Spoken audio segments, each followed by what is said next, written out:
Les infos compos de Fabrice Hawkins pour demain. Donnarumma sera dans les buts. Forcément. Grosse info. On peut peut-être le déplorer, mais enfin, peut peut-être le déplorer sur match aller, mais enfin, c'est comme ça. Défense, attention, changée. Marquinhos passe de latéral droit à la défense centrale. Il revient à la défense centrale. Il sera en défense centrale avec Lucas Hernandez. Nuno Mendes à gauche, Hakimi de retour de suspension à droite. Bon, là, on revient à une sorte de normalité, on va dire. Milieu, Normalité pour qui? Enfin, on va dire un truc un peu plus logique, une sorte de logique. Pour qui? Pour Fabrice Hawkins. Ça. Là, c'est ce que pense Fabrice. Voilà. Une logique pour beaucoup de gens, mais c'est pas ce qu'on a. Disons qu'on a toujours connu quand même Marquinhos plutôt dans l'axe que latéral. Oui, mais c'est plutôt Hakimi et Nuno Mendes sur les côtés. C'est pas beaucoup ce qu'on a vu. Alors certes, Nuno Mendes a été blessé longtemps, mais effectivement, j'ai l'impression que demain, on est en train de prendre la direction de quelque chose de logique. Après, jusqu'au dernier moment. Et son Gilbert termine jusqu'au dernier moment, on ne sait jamais, donc j'attends la suite. Non, mais pour l'instant, moi, ce qui m'interpelle, parce que ces infos-là, si tu te reportes avant le match aller. Zahir Emery sera titulaire au milieu. Là, Fabrice ne se mouille pas trop. Il dit soit Ugarte, soit Ruiz. Voilà, donc Zahir Emery et Vitinha, donc qui sera Zahir Emery, Vitinha sûr. Et le troisième sera Ugarte ou Ruiz. Là, voilà, il se mouille pas trop. Et puis devant, le trio Dembélé, Mbappé, Barcola. Très bien. Voilà ce que nous annonce Fabrice ce soir. Fabrice aura peut-être raison, et j'imagine qu'il a beaucoup travaillé pour essayer de construire ce mais s'il a tort, on ne lui en vaudra pas trop parce que non, mais voilà, ce 11 hypothétique, mais ça reste son travail, parce que avant le match aller, personne n'imaginait la veille la composition du Paris Saint-Germain. Comme ce soir, personne n'imagine ce que sera demain la compo du Paris Saint-Germain. La logique, elle amènerait vers ça, et encore, la logique, elle voudrait peut-être que Gonzalo Ramos ait sa place là-dedans. Le PSG ne part pas en position favorable demain, et je trouve regrettable quand même qu'on en arrive à la veille du match le plus important de la saison pour le PSG, maintenant, à un retour en arrière, à savoir un retour au début de la saison, où effectivement, il n'y avait que deux questions à se poser dans l'équipe, grosso modo. Est-ce que Ruiz ou Ugarte? Et est-ce que devant, ah non, à l'époque c'était plutôt est-ce que Kolo Muani ou Ramos?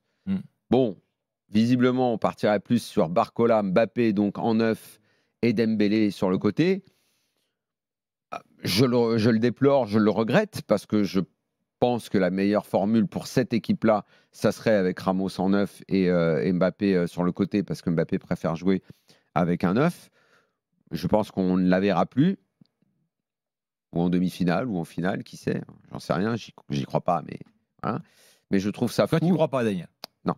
Mais je trouve ça fou, parce que si cette équipe-là, sans ces multiples changements, avait travaillé plus souvent et plus longtemps ensemble cette année, avec l'état d'esprit qu'il y a dans cette équipe et ce qui a été construit au début de la saison, si on ne s'était pas perdu dans des expériences qui ont rarement montré leur bien fondé, je pense que le PSG serait aujourd'hui en meilleure position face au Barça. Et je pense que le PSG aurait dû éliminer le Barça. C'est pas complètement mort, bien sûr, c'est un 70-30. Il faut être tout à fait honnête, il faut être lucide, c'est un 70-30. Tu perds au match aller, tu as pris 3 buts, tu joues quand même contre le Barça. C'est pas les derniers des pimpins quand même. On est en train de parler d'une vraie bonne équipe qui risque quand même de t'aligner un milieu demain. Gundogan, Frenkie de Jong, Pedri. Vous savez depuis quand le PSG n'a pas pris de but à l'extérieur en Ligue des Champions? Une petite stat, Jimmy Brown. À l'extérieur? La dernière fois que le PSG n'a pas pris de but à l'extérieur en Ligue des Champions. Ah, qu'ils n'ont pas pris de but carrément? Au moins 2 ans. Non, beaucoup plus. Ça date d'un match en 2020 contre Başakşehir. Ah, mais je pensais que tu parlais des allers-retours. Les matchs à l'extérieur de Ligue des Champions. À l'extérieur. 2020, ah oui. Non, mais à l'extérieur, le PSG, c'est ça que... Après, le PSG, on a aussi marqué des buts à l'extérieur. C'est pas... Non, mais le PSG a très peu de références à l'extérieur en Ligue des Champions. Sur le nombre de matchs depuis 2013 en Ligue des Champions à l'extérieur, il y a à peine une poignée de matchs. Donc tout le monde se souvient, le 2-2 à Chelsea, le 3-2 à Munich. La victoire à Barcelone. Et la victoire au Barça avec le triplé d'Mbappé. À Barcelone. Ça fait peu. Ça nous dit que c'est pas complètement impossible. Et là où on a encore moins de références, c'est dans le contexte aller-retour. Le PSG a souvent réussi des matchs aller. Les matchs retour, là on réduit encore plus la portion de succès. Le match retour, c'est pas quelque chose. Ça n'est jamais arrivé. Le PSG ne s'est jamais qualifié après avoir perdu le match aller à domicile. Le PSG dans un match retour. Aucun club français, je crois d'ailleurs, de la fin Ligue des Champions, si je me trompe pas. Aucun club français ne s'est qualifié après avoir perdu le match aller à domicile. Les indices sont tous au rouge. Il faut qu'on voit demain soir quelque chose qu'on n'a pas vu à Paris depuis très longtemps, parce que même le match extraordinaire à Munich, qui était particulier, machin, où tu termines quand même le cul dans ta surface tellement t'es bousculé, bon, tu le gagnes avec un but d'écart. 2-1. Et 2-1 ou 3-2 3-2. Bon, un but d'écart. Ce qui ne te ferait même pas gagner demain, t'emmènerait à la prolongation. Pourquoi pas? Ce serait déjà bien d'aller à la prolongation demain, tu vois. Mais il y a quand même très peu d'éléments qui peuvent te porter à croire que le Barça progresse, le Barça a récupéré ses joueurs. Là où il y a peu d'éléments, c'est qu'il n'y a pas cette année de gros matchs de référence du Paris Saint-Germain. On peut réfléchir à tout ça dans tous les sens. Dortmund en poule. Dortmund, mais l'aller. Oui, mais au parc. L'aller. Et Milan au parc. À l'extérieur, il y a la phase de poule de Paris. On l'oublie. La phase de poule de Paris, c'est 2 victoires, 2 nuls, 2 défaites. Ils ont pris autant de points que Lens.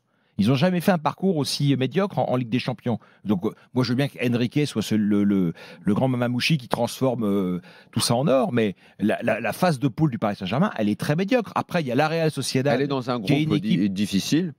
Oui, il y a eu des groupes beaucoup plus faciles dans l'histoire du PSG, mais ça n'enlève pas grand-chose à ce que tu dis, dans le sens où ils ont eu du mal et que ça n'offre pas de... Où sont dans leur championnat aujourd'hui, Daniel? Regardez où sont dans leur championnat Newcastle, Dortmund et le Milan AC. Et dites-moi que ça, c'est des adversaires de top niveau européen. Non, mais il y a des poules qui étaient plus simples. Oui, d'accord. Je veux dire, aller jouer à Milan en Ligue des Champions, aller jouer à St. James Park ou à Dortmund, c'est pas facile. Voilà, c'est tout. C'était quand même pas un groupe simple.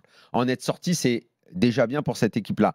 Mais le problème, c'est que cette construction, moi, c'est ce que je répète tout le temps, elle a été un peu cassée entre le début et ce que j'envisageais de la progression de cette équipe et aujourd'hui. J'ai pas vu d'énormes améliorations dans le jeu pratiqué, dans les certitudes, dans les circuits entre les joueurs. On parlait beaucoup de Hakimi Dembélé au début de la saison. Ça, c'est terminé. Parce que Dembélé ensuite a un peu changé de place, parce qu'Hakimi a très vite plus les performances qu'il avait au début de la saison, parce que l'histoire Mbappé, parce que Ugarte est sorti de cette équipe en étant moins bon, c'est vrai, mais peut-être fallait-il lui maintenir un petit peu de confiance, parce que le PSG a besoin, devant la défense, de quelqu'un, ou en tout cas au milieu, de quelqu'un qui, avec Zaïre-Emery, court beaucoup et ramasse des ballons pendant que Vitinha essaye de distribuer, parce que c'est le joueur le plus habile dans cette équipe-là. Bref, on se retrouve. Cette équipe, si c'est celle qui est annoncée, elle me plaît, même si avec la réserve, que moi j'aurais mis Ramos, plus que Barcola. Là, c'est pas Kinder Surprise. Là, c'est le Kinder Surprise, tu as déjà le joué, tu l'as joué 10 fois. Ouais. Tu vois? Oui, d'accord, je comprends ce que tu veux dire. Maintenant, non, mais il y a deux éléments. Il y a un manque de certitude par rapport à ce qu'est de faire le PSG. On parle d'exploit, ça veut dire qu'on situe bien la chose.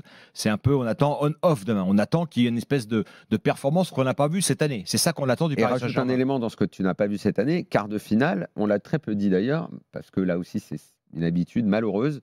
Le PSG est l'équipe qui a le moins couru des quarts aller. Ça c'est bizarre, parce que moi je pensais qu'avec Luis Enrique, on n'aurait plus tellement ce genre de choses-là.